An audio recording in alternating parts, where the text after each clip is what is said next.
Welcome to Picks with the Professor, the podcast where a real statistics professor And the Chewbacca to his whole Han Solo, Jake.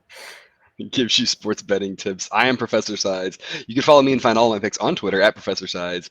Today is Tuesday, February 1st, 2022, and this episode covers today's best college basketball bets. In case you're new, I built a mathematical model that predicts what the spread and total should be for every Division I college basketball game. That information, along with a graded A, B, or C pick for each of today's games, is available in the Google Sheet that is linked in the show's description. Picks that get an A are the ones I love, picks that get a B are the ones I like, and picks that get a C are the leans. However, please remember that good and bad variance will occur, so as much as I'd like to say the model will be profitable each and every day, that is an impossible reality for any gambler. Jake, yesterday, another good day. The model up over 8 units. That's 8 of the last 9 days profitable. A sides went 2-0. Your exclusive pod content that we give at the end of the podcast went 4-2 yesterday. Pretty good day overall, Jake. What do you have for us? Yeah, so I mean, it was a fun day. Making money's always good, but Yeah. man, that Baylor game, like we got some last minute news with Flagler not playing, and a lot of this is health, but they're struggling to guard the 3-point arc with this Bama team coming in and beating them, and then West Virginia going to Baylor and winning. I think Sherman hit six or seven Covering. threes. Covering, sorry. Yeah. But hit six threes, I think. I mean, at some point you just tackle the guy, right? You don't let him hit that. Yeah. Yeah, and watching that game last night, it's interesting. You know, they only had 2 scholarship guards, and it really showed. It'll be interesting to see going forward how they progress, and hopefully you hope every team is healthy come March, right? You want everyone to be at their full strength. So obviously we hope for that for all teams. But in the meantime, they're an interesting team to watch because with the lack of depth at the guard position, they just looked out of sync defensively. They didn't. Yeah. It's almost like they couldn't give their full effort, so they weren't quite hustling very well.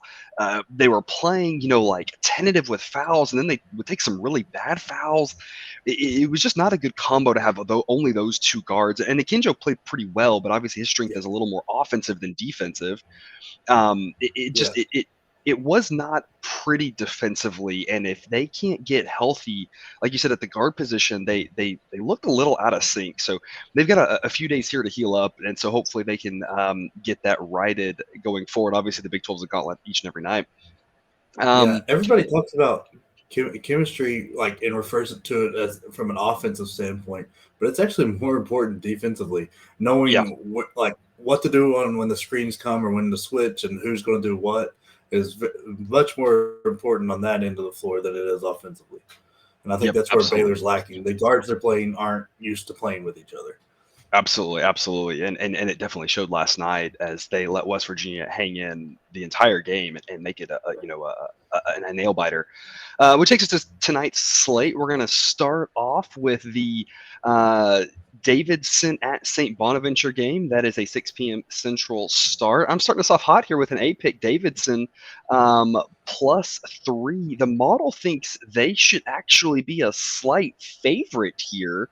The model is 4-0 on A fades of the Bonnies, and they've actually underperformed the model. So I think that's an interesting nugget there. That when I've gone strong against St. Bonaventure, it's worked really well. But even then, they're still not playing up to the level that the model thinks they should. That's a nice little 1-2 punch right here. I think Davidson can go on the road and get the victory. I love when you're getting 3 points there, Jake. What is your take?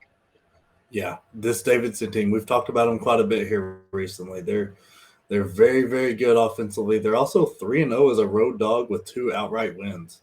And this game, I really lean Davidson. Their offense is a lot better than the St. Bonaventure. And St. Bonaventure is so thin. They run their starting 5 at least 30 minutes a game with 2 guys averaging over 38 minutes. And like all those guys average at least 10 points a game because they're playing the entire game. Right. But everybody else is below 5. Wow. So there's just no help for those guys. And I mean, there was even an overtime game where 3 of them played 45 minutes, and that's unsustainable. So against a good Davidson team, they're going to struggle because Davidson's deep, they hit, and any kind of foul trouble happens, all of a sudden St. Bonaventure can't figure out what to do because the guys aren't used to playing. So I lean Davidson, and I'm actually riding them on the money line too. Yep. I think it's a smart pick, and it's a good point there, right? We always talk about, there's no locks, there's no 100% games, there's no 90% games when you're talking about, against the spread.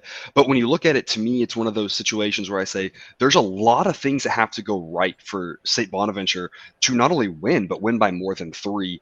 It's not to say that they can't do it, but they have to have, like you said, they have to keep everybody out of foul trouble. They have to have such a game where Davidson doesn't exploit their depth. It has, it's one of those things where a lot of things have to go right. So there's a lot to like here on Davidson. Doesn't mean it's a lock. It just means there's a lot of ways we can win that pick. And so I like that one. Shifting from that one to another tight spread, Kansas at Iowa State. Kansas is a 5.5 point favorite. I'm again on the dog here. It's a B pick for me on Iowa State plus 4.5 because the model thinks that Kansas should only be a 3 point favorite.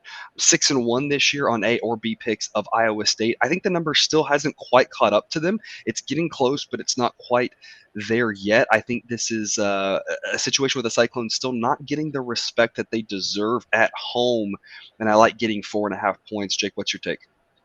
See, I'm just barely leaning Kansas here. Like it's a hard choice. Iowa State's a very good team, but they struggle offensively. And a lot of times they get too dependent on Brockington, and everybody just stands around and watches, and they turn the ball over like one out of every 5 possessions. So it's going to be tough, but they're an incredible defensive team. And Kansas has struggled with teams that are in the top 50 in defensive efficiency. Like their last four have all been against those teams. They won 3 of them by 3 and then got drilled by Kentucky. So it's going to be tough for Kansas the way Iowa State plays and forces turnovers, especially at home.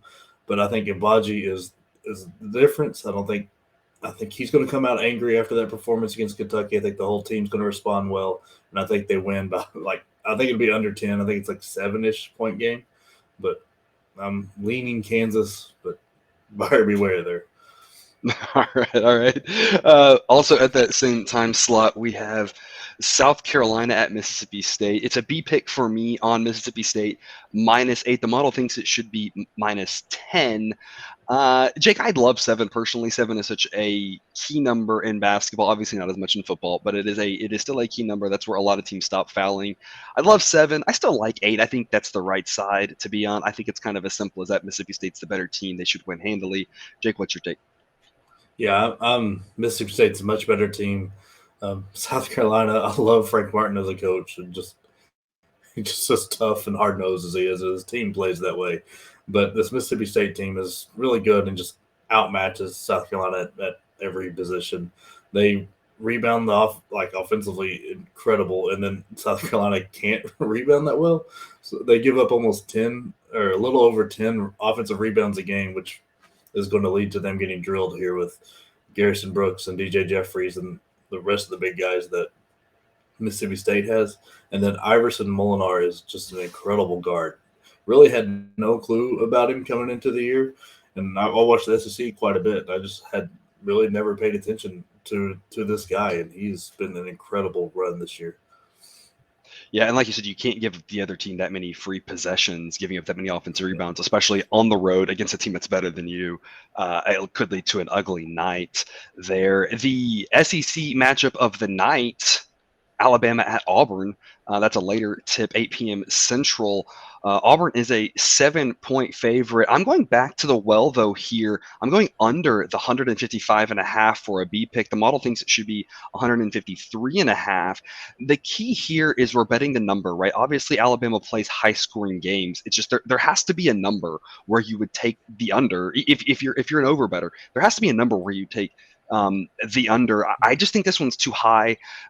It's mostly worked for us taking these Alabama unders. It doesn't always work. That's the point here, right? We're not trying to get rich overnight. There's no locks, right? We're trying to slow and steady increase our bankroll. On the whole, these unders have worked well. I think the number still hasn't caught up to the fact that Alabama just goes on too many cold stretches. I think, the last game, obviously, against Baylor, that one went over. And so I think that, still leaves a little bit of a bad taste in our mouths. But, it was a non-conference game. It's a situation where, as we talked about with Baylor earlier, not looking as solid defensively, especially from the guard play, letting things get a little bit haywire there on the defensive end. I don't think you'll see that from Auburn. This to me feels kind of similar to the Auburn-Kentucky game that we just saw a couple of weeks ago.